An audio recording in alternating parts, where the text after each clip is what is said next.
અને કડવો અનુભવની વાત કરું તો એ કડવો અનુભવ થયો હતો. અમે મેરેજમાં ગયા હતા, કોઈ નામ કે નહીં આપું. મેરેજમાં ગયા હતા ને ત્યાં અમે કોઈને પૂછ્યું નહીં કે અમે વિડીયો શૂટ કરીએ. તો હવે વિડીયો શૂટિંગ ચાલુ હતું. હા, એક જ અમને યાદ છે અને એ અનુભવ હજી અમને યાદ છે. અમે ક્યાંક બીજે વિડીયો ચાલુ કરવો હોય તો અમારે 2 વખત વિચારવું પડે. એ કિસ્સો પેલા યાદ આવે. તો એક લેડીઝ હતા, એને પરભારો ફોન અમારો ઝડપી લીધો. એટલામાં લગભગ 500-700 માણસની બચારે. હમણાંની જ વાત છે, લગભગ 1.5 વર્ષ થયો હશે. તો આપણે માનવું હોય કે ભાઈ હવે વિડીયો ના આવે ને ગણતરી હોય બનાવવાની, તો પ્રેમથી કહે ને કે ભાઈ અમારે વિડીયો નથી બનાવો, અમારે વિડીયોમાં નથી આવતું.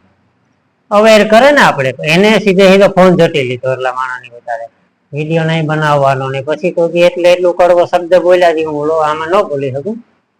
તો અમે ત્યાંથી પછી સીધા નીકળી. અને હાલ હજી પણ અમારી એના સાથે કઈ કોન્ટેક્ટ નથી અમારો.